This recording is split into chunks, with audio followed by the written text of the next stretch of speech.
Alright, what's up, Dragon Brood? Today we are taking a look at more Phyrexia All Will Be One previews. And I don't think there's going to be a lot today. That usually tends to happen for some reason during preview season. Like Friday, Saturday, Sunday are not a lot, but maybe they expect people to be busy. But either way, there are some cards to talk about, so let's go get into them. Alright, first one up, we got Vivisection Evangelist. It is a Phyrexian cleric, like so many creatures in this set are Phyrexians. 4/4 for 3 colorless, white, black, vigilance. When this card enters the battlefield, if an opponent has 3 or more poison counters, destroy target creature or planeswalker an opponent controls. This is just solid, right? It is 5 mana, so it's not like you're going to be playing a ton of these as your removal, and you're already playing black and white, so you do have other removal options. But if you're in limited, this is actually pretty good. If you're already playing some type of toxic poison strategy, this could be reasonable. I mean, it's 5 mana, so you don't want to get too caught up in it. 4/4 is a sizable body, though. I think this is more limited fodder than constructed, but I won't completely rule it out. Alright, there's a whole series of these with, needs a translation here, but basically this is called Maze Skull Bomb. It's 1 colorless, and you can pay 1 and sacrifice it, draw a card. You can pay 2 and a green, in this case, sacrifice it. Target creature you control gets +3/+3, gains trample turn to turn.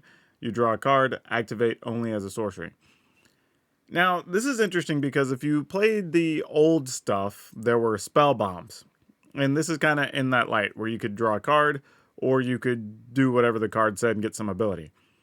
These are a bit different. One, they're creepier because they're skull bombs, and I guess they're all going to use artwork of different skulls.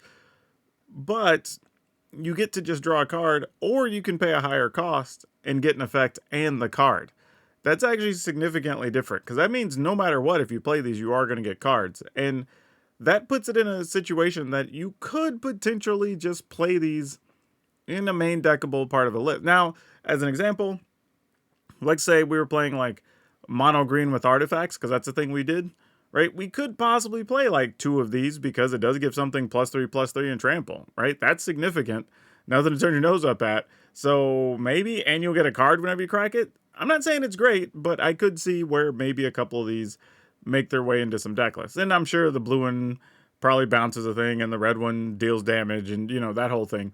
But, yeah, these are interesting. I'm not going to go over all of them being commons, but these are interesting, even more interesting than the old spell bombs. Just as a heads up, I did go look at the other spell bombs. The black one returns something from the graveyard, the blue one bounces something, the red one gives something, or gives oil counters, and the white one gives something +2/+2 and flying. So just in case y'all are wondering, but they all do their thing, have to be activated as sorcery, let you draw a card. To this card, though, Transplant Theorist, it is 3 colorless and a blue for 2/4, Phyrexian Artificer. When this enters the battle, this or another artifact enters the battlefield under your control, you can draw a card. If you do, discard a card. You can pay 2 to put target card from your graveyard on the bottom of your library. I don't know. Every time I see like put something from the graveyard on the bottom of the library kind of effect, I'm not ever sure how strong it is, but it is at least interesting and could be useful, especially if you're trying to like keep searching for a certain card. Probably better for older formats and stuff like that.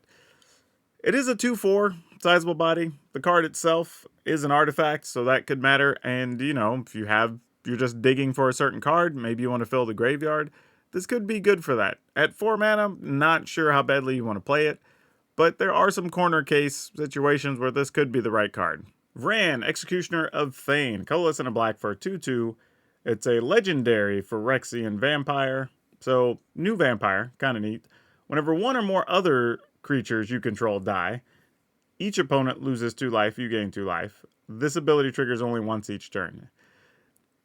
Okay, this has all the safety words on it, right? Whenever 1 or more, so it's not each creature dies, each opponent loses 2 life and you gain 2 life. So that's actually pretty good, because in commander type games you get to hit multiple people.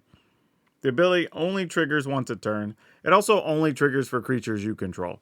So a lot of things there. Now that being said, it is only a 2/2 for 2 mana. Very easy to play. Only 1 black in the cost.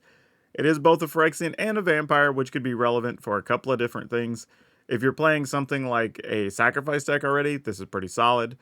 There's a few spots where you could use this even alongside something like Ellis from the previous set, where, you know, creature comes into play, you gain life.